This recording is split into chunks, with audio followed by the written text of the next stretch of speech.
କିଛି ନାହିଁ ମୁଁ ଆପଣଙ୍କୁ କଷ୍ଟ ଦେଇକି କହିକି ଲାଭଟା କଣ ପାଇବି ଆପଣଙ୍କ ମନକୁ କଷ୍ଟ ହବ ମତେ ଲାଭଟା କଣ ମିଳିବ କିଛି ତ ଲାଭ ମିଳିବାର ନାହିଁ ତ ଆପଣଙ୍କୁ କଷ୍ଟ ଦେଇ ଲାଭ କଣ ସବୁବେଳେ ଯୋଉମାନେ ରାଗୁଛନ୍ତି ସେମାନଙ୍କୁ କଣ ରହିବ ଆପଣଙ୍କ ଉପଦେଶ ଯୋଉମାନେ ରାଗୁଛନ୍ତି ସବୁବେଳେ କେମିତି ରାଗନ୍ତୁ ଯଦି ରାଗିକି ଆତ୍ମସନ୍ତୋଷ ପାଇପାରୁଛନ୍ତି ତ ରାଗିବା ନିହାତି ଦରକାର ଓଡିଶା ସେବାରତ୍ନ ସମ୍ମାନ 2025 ମୁଁ ତ ଜାଣିନଥିଲି ମୁଁ ଏ ସମ୍ମାନ ପାଉଛି ବୋଲି ମୁଁ ଜାଣିନଥିଲି ଏ ସମ୍ମାନ ମତେ ମିଳୁଛି ବୋଲି ମୁଁ ବହୁତ ଲେଟ୍ ରେ ଜାଣିଲି ମତେ ସଞ୍ଜୟ ଭାଇ ଜଣେଇଲେ ମୋ ବଡ ଭାଇ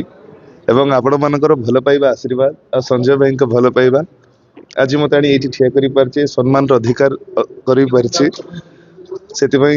ସମସ୍ତ ଦର୍ଶକ ଆଉ ବଡ ଭାଇଙ୍କୁ ମୋର ବହୁତ ବହୁତ ଧନ୍ୟବାଦ ଆଶା କରିବି ତାଙ୍କ ଭଲ ପାଇବା ଏମିତି ସବୁବେଳେ ସାଙ୍ଗରେ ରହିବ ଆଜ୍ଞା ଯେହେତୁ ମୁଁ ଯାତ୍ରା କଳାକାର ଯାତ୍ରା ତ ନିହାତି କରିବି ଆଜି କରିନି କାଲି କରିବି କିନ୍ତୁ ଯାତ୍ରା ହିଁ କରିବି ଆଉ ଡେଟ୍ ତ ସମସ୍ତେ ଡିକ୍ଲେୟାର ହେଇ ସାରିଛି ଜାନୁଆରୀ 5 ତାରିଖ ତୁ ମୋ ବଜରଙ୍ଗୀ 2026 ତ ନିହାତି ଆସିବି ନାଇଁ ସେଇଟା ଭୁଲ କଥା ଦର୍ଶକଙ୍କ ଭଲ ପାଇବା ଯାହା ସାଙ୍ଗରେ ରହିବ ସେଇଠି ସବୁବେଳେ ବାଲଯାତ୍ରା ହବ ତେଣୁ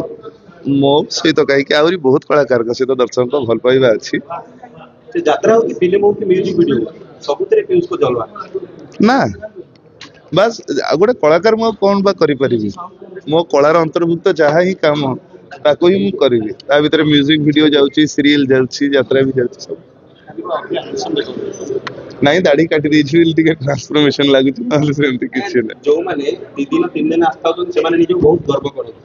ପିୟୁଷ ଯାହାକୁ ସମସ୍ତ ସାରା ଓଡିଶା କହୁଛି ଆଗଧାଡିର କଳାକାର ଏବଂ ସୁପରଷ୍ଟାର ସେ ନିଜକୁ କେବେ ଗର୍ବ କରନ୍ତି ନା ସେମିତି ନୁହଁ ଆଜିକା ଜୀବନ କାଲିକି ନାହିଁ ଗର୍ବ ଅହଙ୍କାର ଏସବୁ କାହା ପାଇଁ ମରିଗଲା ପରେ ବାସ୍ କିଏ ଜଣେ କହିବେ ଯେ ହଁ ମୋ ସାଙ୍ଗ ଭଲ ଥିଲା କି ମୋ ଭାଇଟି ଭଲ ଥିଲା ସେତିକି ନେଇ ଯିବାର ଅଛି ତ ଗର୍ବ ଅହଙ୍କାର କଣ ପାଇଁ ଯୋଉମାନେ ପିୟୁଷକୁ ପଛରେ ଖରାପ କହୁଛନ୍ତି କିଛି ଅସୁବିଧା ନାହିଁ ମୋର କୌଣସି ଗୋଟେ ଗୁଣ କି ମୋର କୌଣସି ଗୋଟେ କାମ ହୁଏତ ତାଙ୍କୁ କଷ୍ଟ ଦେଇଥିବ ତେଣୁ ସେମାନେ ଖରାପ କହିବେ ଭଲଟାକୁ ଯେମିତି ଖୁସିରେ ଗ୍ରହଣ କରାହଉଛି କଷ୍ଟଟାକୁ ସେମିତି ଗ୍ରହଣ କରିବା ଦରକାର ବିବାଦକୁ ମଧ୍ୟ ହସି ହସି ଗ୍ରହଣ କରିଦେବି ତାର କାରଣ କଣ ଆଜ୍ଞା ତା ଛଡା ଆଉ କିଛି ଉପାୟ ନଥାଏ ନା ରିହର୍ସାଲ କୁ ଯାଇନି ଯିବି ଯାତ୍ରା ଯାତ୍ରା ଜଗତ ଅନେଇଛି ଏବଂ ଦର୍ଶକ ଅନେଇଛନ୍ତି ପୁଣି କେବେ ଆଉ ଥରେ ଚଢିବେ ଏବଂ ସେଇ ଶୁଣିବାକୁ ମିଳିବ ଶାନ୍ତି ଦେବୀ ଥକିଗଲେ ଶାନ୍ତି ଦେବୀ ଥକିଗଲେ କି ତ ଆଉ ଶୁଣିବାକୁ ମିଳିବନି କିନ୍ତୁ ଯଦି ଆଶା କରିବି ବହୁତ ଭଲ ନାଟକ ହୁଏ ତ ଦର୍ଶକଙ୍କ ପାଖରେ ନିହାତି ଆଦୃତ ହବ କେହି ଥକି ନାହାନ୍ତି କେବଳ ଆପଣ ଥକି ଯାଇଛନ୍ତି ଆଉ କେହି ଥକି ନାହାନ୍ତି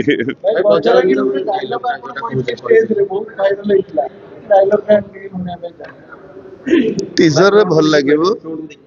ଟିଜର ରେ ସେ ଡାयଲଗ ଟା ୱିଥ ବିଜିଏମ ସେଟା ଭଲ ଲାଗିବ ଏଠି କହିଲେ କିଛି ନାହିଁ ସେ ଡାयଲଗ କହିଲା ମାନେ ସେଇଟା ପଡିଯିବ ଥମ୍ବନେଲ ରେ ଯେ ପିୟୁଷ ଚ୍ୟାଲେଞ୍ଜ କଲେ ଏହା କଲେ ସେୟା କଲେ ସୋ ଦ୍ୟାଟ ଆମେ ସେ ଲାଇନ କି ଯିବାନି ସମସ୍ତେ ଆମର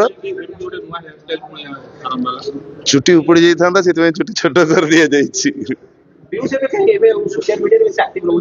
କାହିଁକି ଜମା ଥକିନି ମ୍ୟୁଜିକ ଭିଡିଓ କରୁଛି ସିରିଏଲ କରୁଛି ରିଲ୍ସ ଗୋଟେ ଟାଇମ ଥିଲା କରୁଥିଲି ଏବେ ଆଉ ବ୍ୟସ୍ତବହୁଳ ଜୀବନ ଭିତରେ ରିଲ୍ସ କରିବା ପାଇଁ ତ ସମୟ ମିଳୁନି ତାପରେ ଓନ୍ ଭଏସର ସେ କଥା ଗୁଡା ଆଉ ମୁଁ ଟିକେ ନିଜକୁ କମ୍ଫର୍ଟେବଲ ଫିଲ୍ କରୁନି ବୋଲି କରୁନି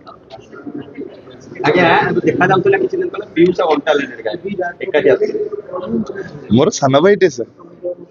ତ ନିହାତି କାହିଁ କାମ କରିବେନି ହଁ ସିଏ ବି ଜଣେ ଆମର କଳାକାର ଭାଇ ଜଣେ ମୋର ସାନ ଭାଇ ଜଣେ ତାଙ୍କର ଭଲ ପାଇବା ମୋ ସାଙ୍ଗରେ ଅଛି ବହୁତ ଭଲ ଆଉ